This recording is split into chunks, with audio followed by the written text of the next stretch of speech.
subject of U.S. troops stationed in Europe. Do you have any plans to reduce the number of U.S. troops in Europe or in other nations? Well, good. I mean, it depends.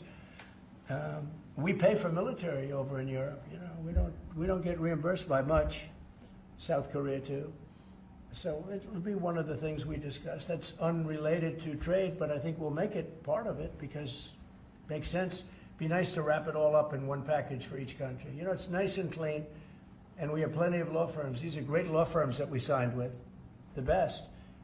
And I think part of the way I'll spend some of the money that we're getting from the law firms, you know, in terms of their legal time, will be, if we can do it, I think we can do it, using these great law firms to represent us with regard to the many, many countries that we'll be dealing with. We'll have good lawyers representing us, but we want to have good lawyers, and these are the best, considered the best lawyers in the world, right? I mean, considered the best in the world. I don't know. They just went off a little bit. Mr. President, two questions. On Iran, do you have an update on who will be participating or conducting these conversations? Will Witkoff be there on Saturday for these direct talks? And on China, some economists are saying that right now is technically embargo on China with 125% tariffs. Are you concerned of escalation beyond the trade war with China? No, I'm not concerned. I think President Xi is a very smart guy, and I think we'll end up making a very good deal for both. But, you know, we've been treated so badly for so many years. Again, we allowed that to happen. We've been treated so badly for so many years. But no, I don't expect that. I think President Xi is one of the very smart people of the world, and I don't think he'd allow that to happen. And we're very powerful. This country is very powerful.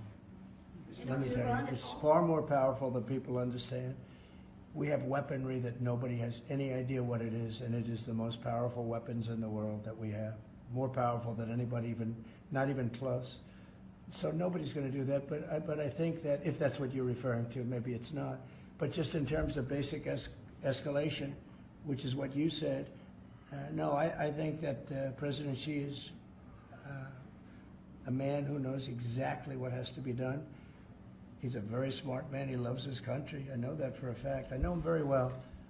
And I think he's going to want to get to a deal. I think that's going to happen. We'll get a phone call at some point, and it'll be off to the races. It'll be a great thing for them. It'll be a great thing for us. It's going to be a great thing for the world and for humanity. Do you have plans to meet with Putin in Saudi Arabia? At some point, I will. At some point. In We'll have to see. I mean, we have to get there right now. You know, we got to get there. In the meantime, they're losing 2,500 on average young people every single week. Think of that. 2,500 people a week. It's not even conceivable. We got to get there fast. Do you think Say a couple of more. Yes. Do you have to increase tariffs on China even more before they come to the table or give you a phone I call? can't imagine it. No, I can't imagine. I don't think I'll have to do it. I don't think we'll have to do it more. We calculated it very carefully. By the way, you know, when you hear 100, a lot of people charge much more than that. Canada charges much more than that to our farmers, our dairy farmers. Many, many people charge much more than 100 or 125 in this case. But I don't, you know, it's still a significant number. I don't see that again. On the investigations. Yeah, Mr. President. So, do you think some of your tariff critics would prefer, you know, to see the United States go through turmoil than to actually see it succeed, just because they are your policies? You mean just leave the tariffs the way they are now and just relax, right? Some people have said that. Look, again, we're making, it'll be soon, much more than $2 billion a day. That's not the worst thing that I've ever heard. So yeah, some people say that. But, you know, we look at the other side too. I think as the United States, we have an obligation to look also at the other side. We want what's good for everyone. I mean, it's America first, but we also want to make sure there's a world that can live happily and all of that. And so, you know, this is the way I look. No, but there are people that say, look, where we are now, I've been in worse positions in my life than making $2 billion a day plus, right? It's really plus.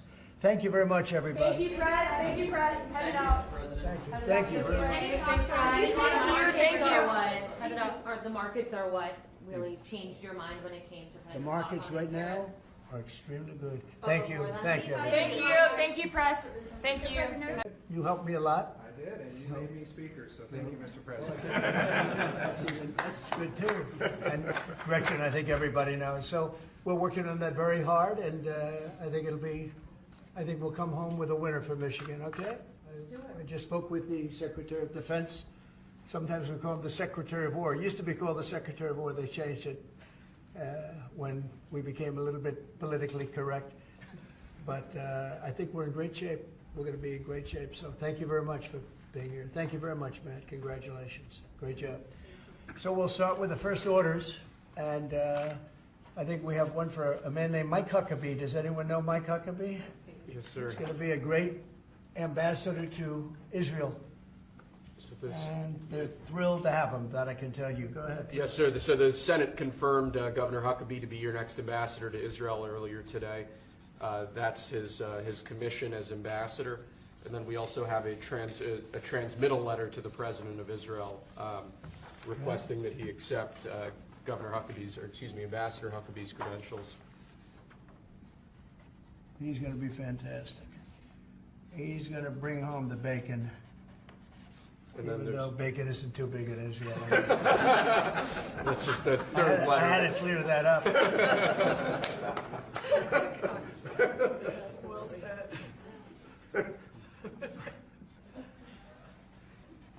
Okay. Thank you, sir. Congratulations to Mike. To Mike Huckabee. Next, sir, this is a big one. As you've consistently identified, restoring our maritime dominance as a nation is very important, from shipbuilding to having a merchant marine that's capable of supporting American military efforts, really up and down the line. Restoring maritime dominance has been a priority of this administration. This executive order, which was prepared primarily by your National Security Council staff and National Security Advisor Waltz, has a number of very significant policy steps, all aimed at restoring American maritime dominance and ensuring that we have the shipbuilding capacity and ability to compete globally, both militarily and in the civilian space as well. And that could be a good one for Michigan too, because we're going to be spending a lot of money on shipbuilding. We're way, way, way behind. We used to build a ship a day, and now we don't do a ship a year practically, and we have the capacity to do it. So we'll talk to you about that. Okay, Matt? You think about that. That's a natural.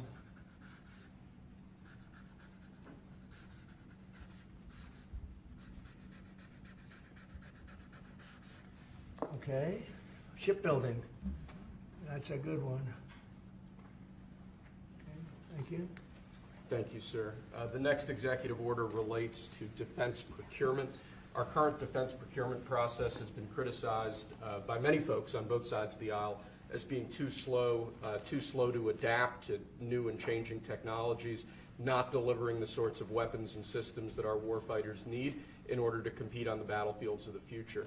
So with this executive order, we're going to be modernizing the procurement structure that the Department of Defense uses to allow it to more quickly adapt to changing circumstances around the world.